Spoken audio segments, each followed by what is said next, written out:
Pemirsa, setiap tahunnya di bulan Agustus, Presiden Republik Indonesia akan membacakan dan juga menyampaikan terkait dengan rancangan anggaran pendapatan dan belanja negara untuk tahun berikutnya nih di depan DPR RI. Dan ini menjadi momen penting untuk kita sebagai masyarakat untuk melihat kira-kira ke arah mana nih pemerintah akan membawa dan mengalokasikan anggaran kita. Apakah ke sektor pendidikan, kesehatan, subsidi, pembangunan infrastruktur, atau untuk pembukaan lapangan pekerjaan. Namun yang menjadi poin penting yang akan kita bahas dalam diskusi di Kabar Nusantara kali ini pemirsa, apakah memang nanti anggaran di tahun 2027 akan benar-benar menjawab keresahan dan juga memenuhi kebutuhan dari masyarakat Indonesia. Dan kita akan membahas dalam diskusi di episode kali ini dengan seorang ekonom yang sekaligus merupakan wakil direktur dari Indef, Bapak Eko Listianto. Terima kasih kembali lagi di Kabar Nusantara, Pak. Sama-sama atas undangannya. Kita mau bahas tentang apa sebenarnya dan bagaimana kondisi ekonomi Indonesia saat ini. Kalau dari kondisi real nih, Pak Eko melihat apa diagnosis untuk ekonomi Indonesia saat ini? Ya, baik ya Mbak Elisa ya. Jadi kebetulan ya minggu lalu juga ada pengumuman rilis dari BPS pertumbuhan ekonomi triwulan 2 ya. Berapa itu Pak? Di angka berapa? Angkanya secara year on year adalah 5,29 ya. Oke. Ya ini bisa dikatakan tidak jelek ya, artinya kita cukup stabil begitu, walaupun lebih rendah ya dari triwulan 1 kan 5,6 ya. Jadi ada penurunan, tapi ini wajar normalitas yang terjadi karena triwulan 1 kan ada puasa, Betul, lebaran lebaran, gitu ya. ya. Itu biasanya memang peak-nya ya ekonomi Indonesia begitu. Namun demikian kalaupun ini bisa dikatakan ini ya cukup normal ya di angka 5,29 itu, tetapi sebetulnya kalau kita bedah lebih jauh memang ya topik ini pas ya. Jadi bagi saya juga ada kekhawatiran tertentu ya, ada kecemasan begitu. Karena kalau saya lihat dari support dari pertumbuhan ya, memang tetap secara umum itu masih konsumsi rumah tangga tentu yang terbesar ya, karena penduduk kita besar sekali begitu. Tetapi yang menarik adalah peran dari APBN ya di dalam mendorong konsumsi itu sangat tinggi. Artinya gini, perannya semakin signifikan ya. Konsumsi pemerintah itu belanjanya tumbuhnya 15% lebih. Artinya kalau misalkan nih ya, pemerintah itu ini kalau kita bandingkan dengan triwulan 2 2025 ya, di mana waktu itu triwulan 2 2025 itu pertumbuhan konsumsi pemerintah itu minus, belanjanya minus ya. Pertumbuhannya lebih rendah dari triwulan pertama. Nah, kita bisa bayangkan kalau misalkan di triwulan 2 kemarin ya, pemerintah itu nggak mensupport melalui subsidi, melalui belanja sosial dan berbagai katakanlah kebijakan-kebijakan belanja untuk mendukung konsumsi, maka ya pertumbuhan kita mungkin di bawah 5% begitu di triwulan 2. Artinya peran APBN semakin signifikan di satu sisi, tetapi di sisi lain swastanya itu nggak bergerak Mbak. Artinya ya segitu-gitu aja gitu. Nah ini kan apa ya istilahnya ya, jadi kita semakin bertumbuh pada APBN begitu. Nah padahal APBN ini sudah kapasitas ruang fiskalnya juga terbatas. Sempit ya sekarang. Ya, terus kemudian juga ya kalau saya lihat beberapa targetnya itu baru bisa dinikmati dalam jangka panjang. Sementara ekonomi itu kan sekarang gitu kan, kira-kira begitu. Itu aspek challenge-nya di situ. Berarti kalau kita melihat dari sisi ekonomi real saat ini, berarti benar pendapat masyarakat bahwa angka pertumbuhan ekonomi di angka 5% yang menurut sebagian besar itu masih bagus atau stabil, tapi tidak memberikan dampak terhadap ekonomi masyarakat, benar berarti ya Pak ya? Iya, kalau menurut saya benar ya. Jadi stabil iya gitu ya, itu tidak jelek. Kalau compare to beberapa negara di ASEAN atau bahkan secara global juga kita relatif 5% itu pertumbuhan yang tidak sedikit ya gitu ya. Tetapi kalau bicara lagi ke manfaat dari pertumbuhan, dan disinilah mulai timbul problem-problem itu. Misalkan saya contohkan ya. Salah satu sektor terbesar ya, bukan terbesar pertama ya, industri, perdagangan dan pertanian. 3 sektor ini. Nah, salah satunya ada perdagangan di sini. Perdagangan itu triwulan kedua ya secara year on year itu mampu tumbuh 6% lebih ya, 6,39 kalau nggak salah. Tetapi justru di sektor yang tumbuh ini dan kontribusinya besar terhadap pertumbuhan ekonomi, terhadap PDB, dia Mbak, tenaga kerjanya berkurang. 128.000 orang keluar dari sektor perdagangan. Ini kan satu anomali menurut saya ya.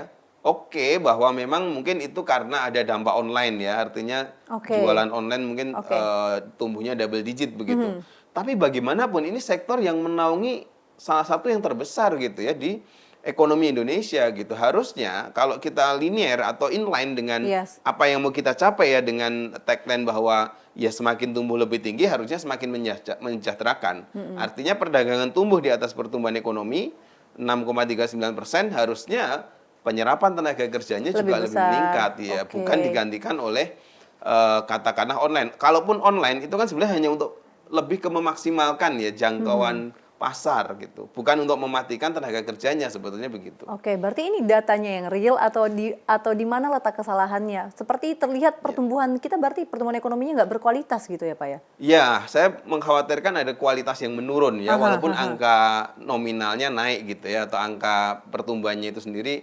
relatif stabil di 5,29 tadi begitu ya. Kualitasnya yang turun, kualitasnya yang harus kita benahi, dan nanti strategi APBN 2027 itu menjadi penting gitu. Kalau kita nggak bisa benahi kualitas, Betul. mungkin di permukaan pertumbuhan akan kelihatan cukup tinggi Betul. ya, apalagi targetnya 5,8 sampai Yes. 6,5 itu tinggi banget ya. Oh, tinggi sekali. Tapi kualitasnya ini kalau dia tinggi tapi semakin banyak nggak bisa nyerap tenaga kerja ya. Terus kemiskinan ya, kalau kita lihat ada sedikit penurunan juga, tetapi sayangnya di desa itu justru keparahan dan kedalaman kemiskinannya itu naik ya. Oke. Jadi ada ketimpangan di antara orang miskin di desa itu semakin melebar. Oke, oke. Dan itu juga menunjukkan kualitas dari pemerataan pertumbuhannya yang belum jalan. Oke. Satu lagi ada indikator ketimpangan ya. Memang ini datanya masih Maret ya, karena dia hanya dikolek 2 kali dalam setahun. Tetapi gambarannya adalah ketimpangannya juga meningkat, sedikit meningkat. Nah ini tumbuh tinggi tapi kalau ketimpangan rasio gininya juga meningkat, itu juga salah satu bentuk kualitas yang menurun. Jadi ada Oke. beberapa indikator, kalau kita hanya melihat datanya saja memang kelihatannya baik-baik Betul. saja gitu ya. Tapi Betul. begitu kita masuk lebih jauh, ternyata ada beberapa anomali yang ini menurut saya penting ya bagi pemerintah menjadi signaling bahwa dengan segala pencapaian ini masih banyak PR yang harus dikerjakan, terutama pada sisi kualitas. Oke, betul. Kalau dari yang Pak Eko tadi sampaikan bahwa pertumbuhan ekonomi kita terlihat belum berkualitas. Sementara kan tentu masyarakat itu menginginkan ada dampak yang secara langsung hingga ke kantong masyarakat ya Pak. Jadi menurut Pak Eko selama ini dari kondisi ekonomi seperti ini siapa pihak yang paling diuntungkan ini Pak? Nah, ya kalau bicara data lagi ya, kita lihat misalkan pertumbuhan tertinggi dari tabungan itu juga 5 miliar ke atas gitu ya. Terus kemudian tadi dari sisi rasio Gini atau indeks ketimpangannya itu juga menggambarkan ternyata tumbuhnya lebih tinggi dibandingkan katakanlah tahun lalu lah ya. Tahun Oke. lalu kan rata-rata 5,11 tuh ya. Tapi kemudian ketimpangannya juga melebar. Nah, berarti yang banyak diuntungkan dari fenomena ekonomi 2026 ini ya masyarakat menengah ke atas gitu. Mungkin ini juga bisa dilihat ya, secara umum kan rupiah lebih berfluktuatif, Yes. IHSG juga dari awal kena hentakan gitu. Ya yang banyak mengalami, ya ada mungkin yang juga kelas atas yang terkena dampak ya negatif dari situasi. Tapi poin saya mau bilang bahwa sektor keuangan yang demikian ya bisa naik dengan cepat dan bisa turun dengan cepat itu secara rata-rata lebih memberi keuntungan kepada kelas atas. Ya, Oke. ini kenyataannya begitu. Nah, sehubungan dengan itu, kita lagi menyusun untuk era APBN 2027. Nah, menurut Pak Eko, kita itu atau pemerintah itu lebih memfokuskan kemana nih untuk tantangan terbesarnya? Apakah memang anggaran kita yang terbatas atau ruang fiskal yang sempit atau justru pengalokasian atau penempatan penggunaan anggaran ini yang belum maksimal? Iya. Jadi gini ya, negara dimanapun itu sebenarnya anggarannya pasti terbatas ya. Oke. Mau Amerika saja Sama juga aja terbatas, sama sebenarnya. aja gitu kan. Nah sehingga disitulah pentingnya ada ilmu ekonomi ya, ilmu kebijakan publik untuk mengarahkan pada sektor-sektor strategis. Sebetulnya kalau saya baca dari Camp PPKF 2027, Yes. ada 8 sektor ya yang mau diadres, terutama lah gitu ya, oleh strategi APBN ini ya, tumbuh lebih tinggi ya, terus kemudian juga apa itu berdampak lebih cepat lah kira-kira gitu ya, atau Yes. lebih cepat menyejahterakan masyarakat, Sejahtera lebih cepat. sejahtera lebih cepat. Nah, dari 8 sasaran itu sebetulnya menurut saya secara umum ya itu sudah cukup tepat ya. Ada kemiskinan juga di situ, ada Ya. pendidikan, Ya. ada 2 agenda besar yang selalu menjadi ikonnya pemerintahan Pak Prabowo, yaitu kedaulatan energi, kedaulatan pangan begitu kan, salah satunya itu. Nah, ini menurut saya sih secara strategi itu sudah cukup tepat. artinya menyasar pada hal-hal yang sangat fundamental yang menjadi problem ya kesejahteraan lah ya di Indonesia saat ini begitu. Oke. Nah, cuma nanti kita tentu harus menunggu nih alokasi-alokasi Betul. angka-angkanya yang nanti mungkin akan dibacakan pada pidato ya, lebih detailnya itu seperti apa gitu. Berapa porsi untuk kedaulatan pangan, berapa untuk pendidikan begitu ya. Yes. Dan tidak hanya porsinya sih sebenarnya, tapi strategi apa di dalamnya yang itu nanti memungkinkan untuk mencapai ya dari belanja-belanja yang dilakukan begitu. Nah, kalau strategi yang kira-kira Pak Eko lihat, lebih penting saat ini pemerintah untuk menjaga pertumbuhan ekonomi kah, atau yang memberikan atau menetapkan kebijakan yang memberikan dampak langsung terhadap masyarakat? Ya, kalau kita lihat problemnya adalah tadi sebagian pertumbuhan ini ya belum dirasakan manfaatnya oleh menengah ke bawah, maka dampak langsung dalam jangka lebih pendek itu akan menjadi istilahnya ya pembeda ya, atau katakanlah menjadi optimisme baru untuk perekonomian ke depan. Iya. Kalau kita nunggu misalkan nih contoh makan bergizi, yaitu dampak paling utamanya itu mencerdaskan anak-anaknya kan melalui makan gitu ya. Kesehatan itu kan jangka panjang sekali gitu ya. Negara-negara lain juga mentargetkan makan bergizi itu untuk masyarakat, untuk anak-anak sekolahnya itu untuk jangka panjang. Nah, tentu kita nggak bisa menumbuhkan pertumbuhan dengan strategi yang untuk ini kan, yang untuk makan bergizi itu gitu. Tapi lebih kepada yang sifatnya bisa terasa gitu. Nah, mungkin salah satu problem terbesar di strategi yang menurut saya kurang tepat di tahun ini itu adalah besar-besaran memangkas transfer ke daerah. Oke, daerah itu juga nggak efektif, nggak efisien, bener sih gitu ya. APBD itu juga banyak yang tidak efisien. Yeah. Banyak kepala daerah juga yang kemudian apa istilahnya ya ngangkat belanja overhead cost-nya lah kira-kira gitu kalau di perusahaan itu ya. Besar-besaran ya, SDM apa itu sumber daya manusia, tenaga honorer dan seterusnya itu. Bahkan ada yang sampai di atas 50% begitu ya belanja untuk gaji pegawai di daerahnya itu. Oke, itu ada problem tersendiri ya. Tetapi kemudian kita pangkas gede-gedean, itu akan langsung berdampak kepada pertumbuhan ekonomi di daerah. Karena banyak daerah itu memang sangat bergantung dari belanja APBD, Mbak. Oke, yes. Nah, itu yang harus dilihat juga oleh pemerintah pusat gitu. Jangan sampai nanti yang tadinya kita itu hanya berstrategi dalam konteks ekonomi, kemudian menimbulkan gejala sosial di daerah gitu kan. Akhirnya banyak daerah-daerah kan ya akhirnya dengan tutup mata terhadap ini karena anggarannya memang sangat terbatas, akhirnya melakukan kebijakan-kebijakan yang ya tidak pada tempatnya ya. Misalkan tiba-tiba naikin pajak daerah, padahal ekonomi masyarakat di daerahnya katakanlah malah melemah begitu ya.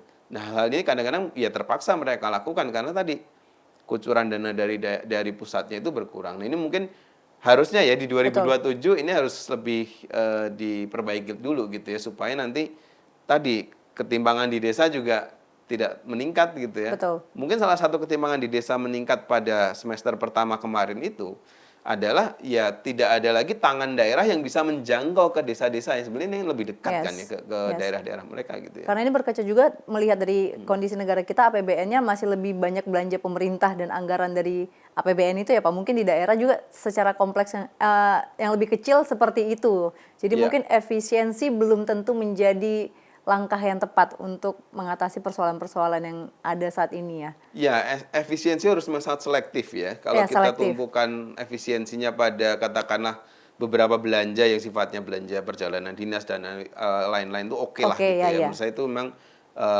benar ya pada posisi itu. Tapi kalau kemudian efisiensi dalam konteks anggaran itu sebenarnya diperlukan daerah untuk menstimulasi perekonomiannya, nah di situ kemudian ya kita harus lihat ulang begitu apakah ini kebijakan yang tepat atau justru ini yang membuat tadi ya keresahan terhadap dampak ke masyarakat menengah bawah tadi justru terjadi karena apa ya potongan atau katakanlah efisien yang sangat besar ya dari sisi pemerintah gitu. Oke, berarti kita sepakat bahwa dari kondisi sejauh ini masih dibutuhkan banyak adjustment lah untuk RAPBN tahun 2027 ya Pak Eko. Dan kita akan bahas lebih lengkapnya pemirsa sesaat lagi, tetap bersama kami di Kabar Nusantara.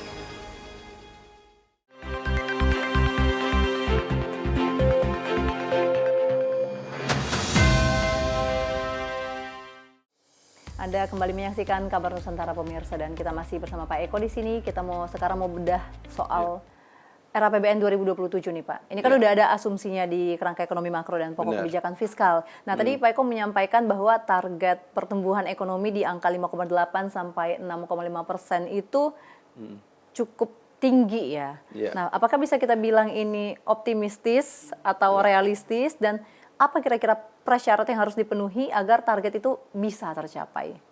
Ya, kalau kita bicara ini target pertumbuhan ekonomi ya, memang kalau secara politis ini angka yang kira-kira harus dicapai oleh pemerintahan saat ini kan, karena targetnya itu sampai nanti 2029 sudah bisa 8%. 8%, betul. Kalau kita hanya targetin 5% kan nanti gapnya semakin jauh ya Mbak. Betul. Sehingga kemudian secara politis memang angkanya memang harus dipasang tinggi lah gitu ya.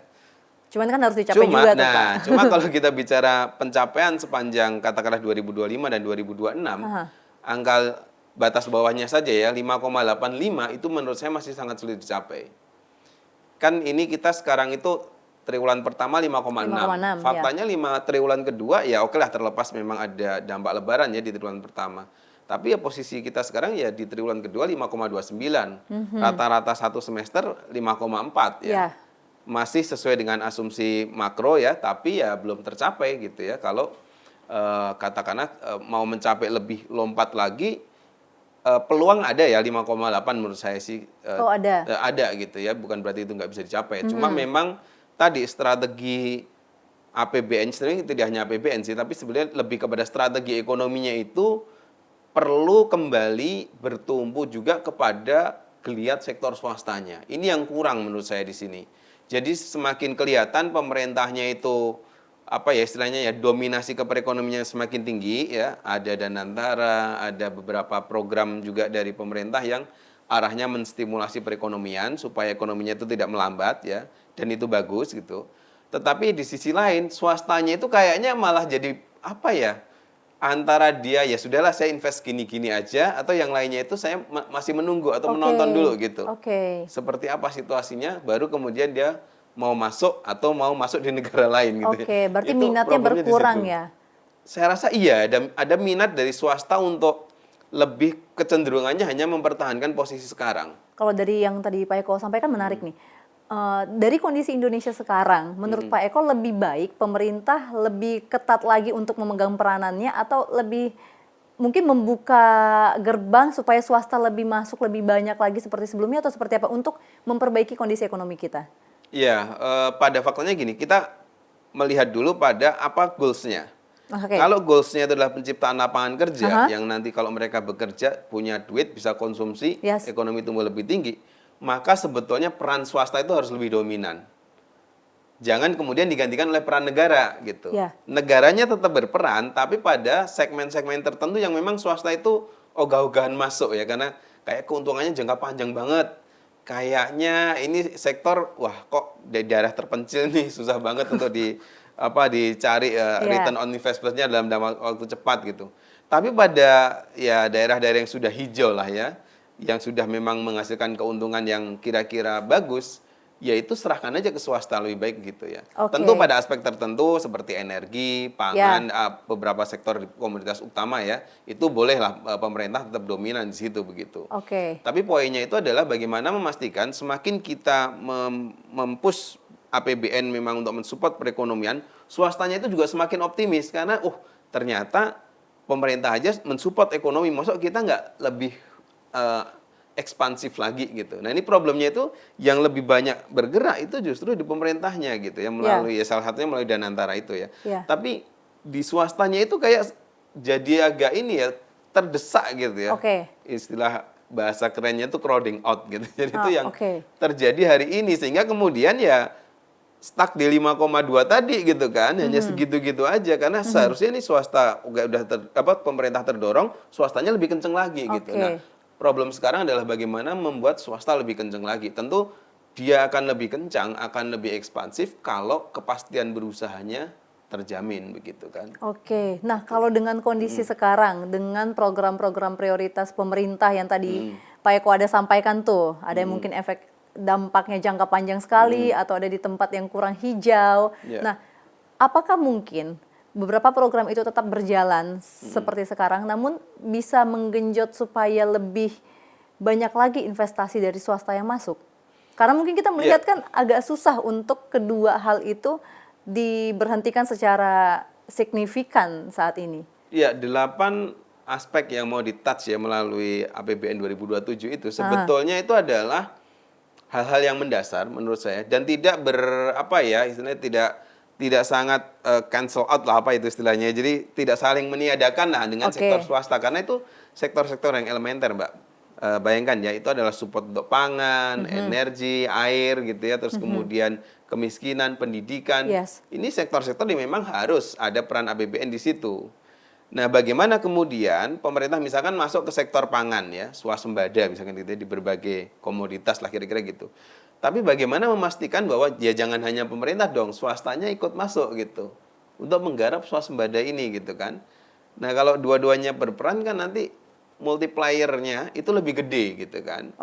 Seperti itu contohnya ya, nanti di energi juga sama gitu. Tapi kalau udahlah ini pokoknya mau nggak mau ini punya pemerintah saja gitu ya, swasta akan menonton. Mending kalau mereka masih menonton. Kalau mereka sebenarnya punya modal, akhirnya ya udahlah kalau gitu nggak bisa bikin di Indonesia, kita bikin negara lain. Nanti yang tumbuh lebih besar negara lain itu yang kita khawatirkan. Gitu. Nah berarti prasyarat untuk mencapai si target pertumbuhan ekonomi tadi salah satunya adalah bagaimana menciptakan investasi yang menarik untuk asing dan swasta ya Pak ya. Dan kalau misalnya prasyarat-prasyarat itu ataupun yang lainnya tidak terpenuhi, kira-kira apa yang paling duluan terancam untuk tidak tercapai dari RAPBN 2027 kalau Bapak lihat angkanya?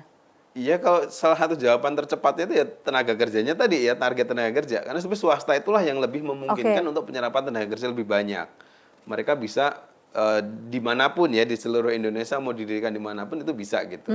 Tanpa harus kita ini kan gitu. Kira-kira kalau APBN ya tadi ya, terbatasnya tadi gitu. Nah sehingga kalau itu bisa didorong maka kemampuan untuk penciptaan lapangan kerjanya lebih gede ya. Pertama itu. Jadi dan indikatornya harus memang menuju kepada swastanya ya. Memang ada salah satu 8 aspek yang mau di-address itu hilirisasi ya. Tapi ini kan ya terbatas pada beberapa sektor strategis, mineral, terus kemudian ada sampai maritim juga ada ya sebetulnya ya, pertanian juga ada. Tapi sektornya masih ya segmented lah gitu ya, untuk mungkin juga industrinya juga investornya investor besar gitu. Nah tinggal bagaimana kemudian yang swasta yang sifatnya itu agak lebih ke mungkin bisa dikatakan menengah bawah, aspek retail semacam itu ya. Terus kemudian yang labor intensif itu juga bisa berperan lebih banyak gitu. Ini kayaknya yang sejauh ini bicaranya besar-besar ya, tapi kemudian mungkin tidak banyak melibatkan strategi untuk mencapai penyerapan tenaga kerja yang lebih baik gitu. Karena kalau kita lihat juga penyerapan tenaga kerja, angka pengangguran saat ini justru memang sudah semakin besar. Dan ini tentu menjadi alarm buat pemerintah ke depannya ya Pak ya. Nah kalau kita lihat terkait dengan asumsi KMP PKF 2027, mana yang Pak Eko soroti yang kira-kira ini terlalu optimistis, sulit untuk dicapai? Ya tentu yang paling challenging ya, pertumbuhan ekonomi ya, bahwa apa itu 5,85, batas bawahnya juga itu sangat optimis. Tapi memungkinkan kalau strateginya tepat ya bisa aja dicapai gitu ya. Inflasi paling berat ya itu adalah memang harus kita katakan adalah rupiah. Rupiahnya itu kan udah lewat ya, udah menurut saya 18.000 adalah keseimbangan baru gitu kan. Agak sulit tuh kembali ke 16.500 ya. Tahun ini sebenarnya targetnya di asumsi makro 16.500. Agak sulit karena apa? Ya oke lah mungkin, ya bukan berarti nggak mungkin ya, tetapi gini. Tren suku bunga 2027 itu juga akan lebih cenderung meningkat ya. Kenapa? Karena ya kita harus lihat bicara rupiah, kurs rupiah ya, kita juga harus melihat bagaimana perilaku Amerika kan. Kebetulan Amerika juga menghadapi persoalan inflasi ya. Mereka juga akan berusaha untuk meredam inflasi. Di sana ya salah satunya adalah kenaikan suku bunga gitu. Kayaknya kenaikan suku bunga The Fed tahun depan nggak terhindarkan. Kita harus ngimbangi juga kan gitu ya dari sisi itu, sehingga kemungkinan ya rupiah di 18.000 adalah hal yang akan normal bisa kita lihat di 2027 ya. Walaupun di asumsi KMP PKF-nya sementara 16.500 sampai 17.500 gitu. Jadi akan meleset tuh kalau nggak dirubah kira-kira begitu ya. Terus yang kedua tadi ya pertumbuhan sudah, inflasi menurut saya sih masih cukup oke ya di angka 1,5 iya 1,5 sampai 3 ya. sampai 3 ya. Mungkin ya 3%-an itu adalah angka yang fair untuk inflasi 2027 gitu. Karena apa? Tahun ini kita menghadapi El Nino gitu ya. Mudah-mudahan tahun depan tidak, tapi itu efeknya kan biasanya tidak langsung, Mbak. Tidak langsung selesai begitu ya, karena ini efek El Nino jangka panjang akan mempengaruhi produksi. Nanti mungkin akan kembali pada fase normal di 2027, tapi produksi kan juga pelan-pelan mengikutinya, biasanya begitu. Nah, itu juga akan mempengaruhi terutama untuk volatile food ya, inflasi dari pangan itu gitu. Betul. Nah, ini masih banyak yang harus kita bahas ya Pak Eko. Nanti kita akan lanjutkan. Tetap bersama kami pemirsa di Kabar Nusantara.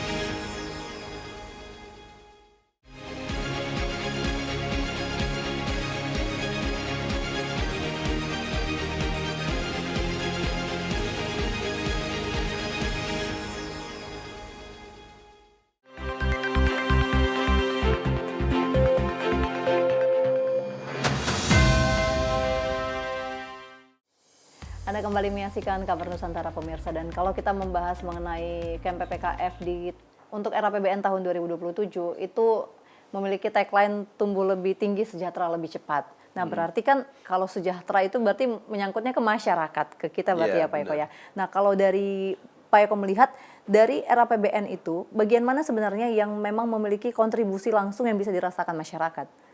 Ya, kontribusi langsung sebetulnya ya kalau kita bicara masyarakat bawah tentu belanja sosial ya. Itu kan langsung ya, kira-kira begitu. Atau belanja kesehatan ya melalui BPJS dan seterusnya itu kan langsung gitu ya. Nah, tetapi kalau kita lebarkan gitu ya, yang dimaksud sejahtera di sini adalah bagaimana masyarakat itu bisa berekonomi secara lebih baik. Betul. Ya tentu kita harus melihatnya pada belanja-belanja yang sifatnya bisa mendorong perekonomian atau istilahnya belanja modal. Belanja yang cukup fleksibel bisa istilahnya dialokasikan secara lebih leluasa, tetapi tujuan utamanya satu, yaitu meningkatkan perekonomian, mendorong perekonomian ya.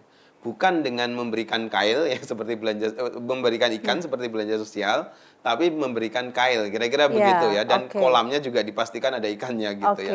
Itu yang sebetulnya menurut saya itu yang paling penting ya. Kalau misalkan kita bicara tadi sejahtera lebih cepat, artinya ya kalau sejahtera dan tidak hanya sekedar sejahtera dikasih bantuan ya, tapi sejahtera karena memang usaha mereka sendiri.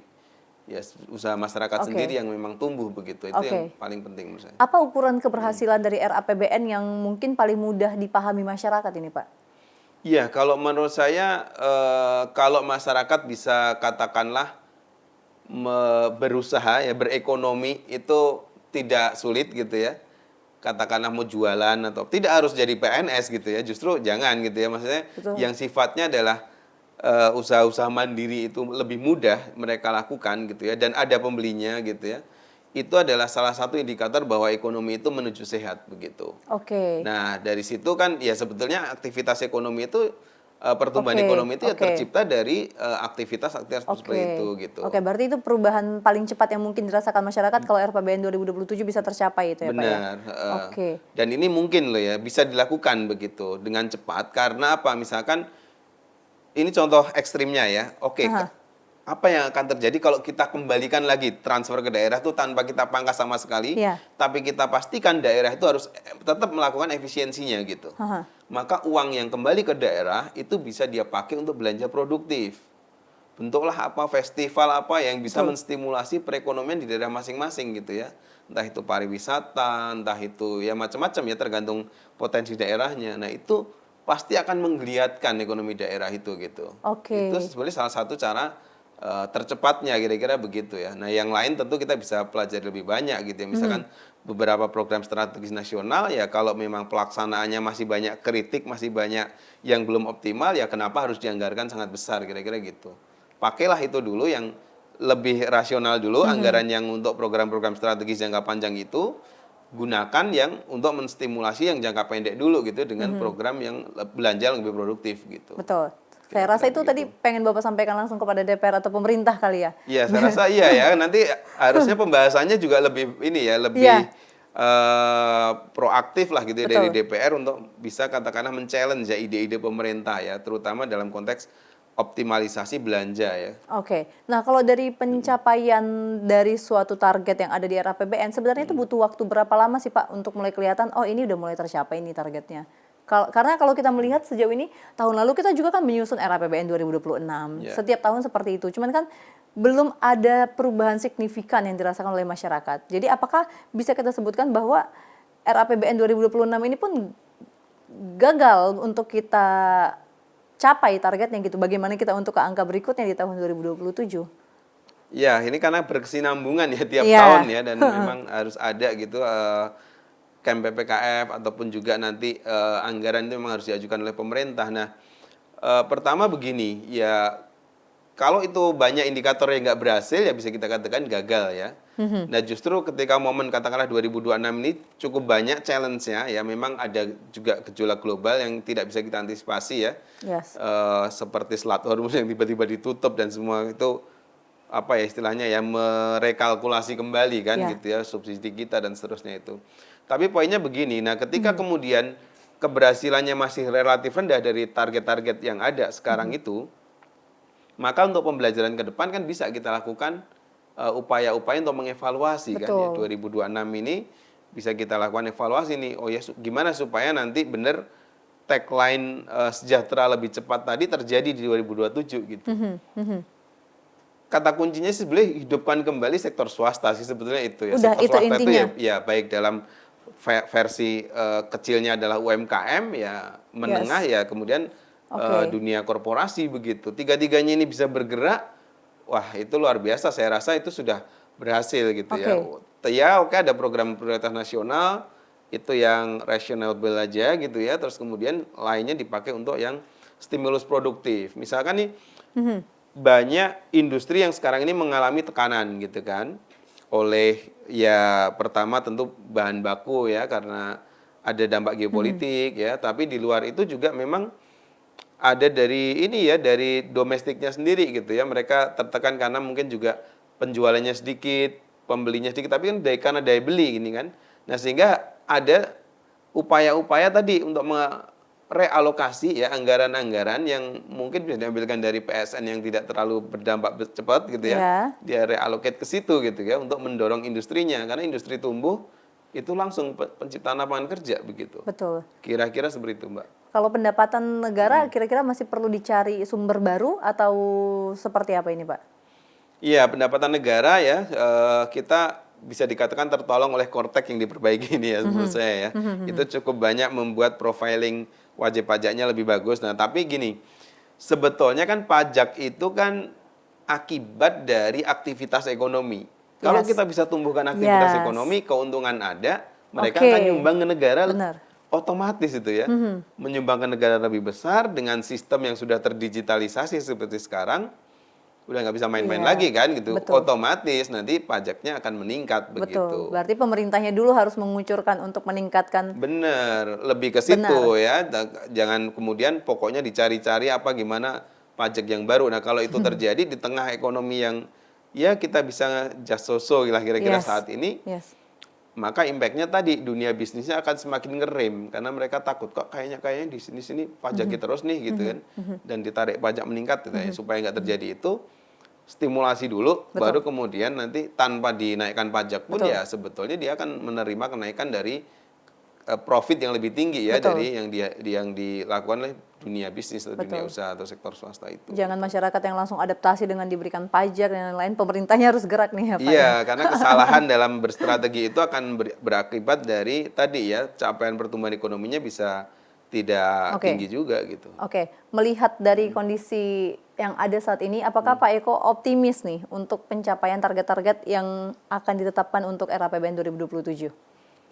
Iya, kalau saya harus katakan mungkin beberapa angka terlalu optimis ya. Oke. Nanti kita lihat apakah di pidato Pak Presiden akan direvisi atau tidak ya. Oke. angka-angkanya, misalkan Yes. target pertumbuhan ataupun juga rupiah yang tadi kita Ya. bicarakan. Satu lagi ya, supaya masyarakat juga optimis dan kesejahteraan terasa, menurut saya sih fokuskan pada upaya untuk penanganan kemiskinan dan penciptaan lapangan kerja ya. Oke. Dua sektor itu kalau kita atasi, kita akan lebih optimis gitu menatap 2027 gitu. Oke. Apa kira-kira satu indikator yang mungkin harus kita pantau ini untuk melihat optimisme itu, Pak? Salah satu indikator ya, tentu kalau indikator kita pantau harus lebih cepat ya ininya. Aha. Perhatikan inflasinya dulu. Karena Oke. inflasi itu langsung menyangkut ke daya beli. Mhm. Terus kemudian ya kalau sektor keuangan atau pelaku-pelaku di jasa itu rupiah ya biasanya itu. Oke, Itu berarti kan akan dua indikator itu kalau kita perhatikan begitu mereka bergerak sesuai dengan target ada optimisme itu ya. Oke, berarti inflasi dan juga nilai tukar rupiah dan memang gimana supaya tadi swasta bisa masuk lagi dan bisa memberikan efek yang langsung kepada masyarakat ya Pak, secara Ya. akan menggerakkan semuanya. Pak Eko, terima kasih untuk sama-sama, Mbak diskusi kita Elisa. pada hari ini, dan pemirsa tentu kita berharap dan nanti kita akan melihat bagaimana kira-kira RAPBN 2027 yang akan dibacakan oleh Presiden di hadapan DPR RI pada 14 Agustus nanti, dan semoga memang benar RAPBN tahun 2027 beserta dengan strateginya dari pemerintah bisa menjawab setiap keresahan dari masyarakat Indonesia.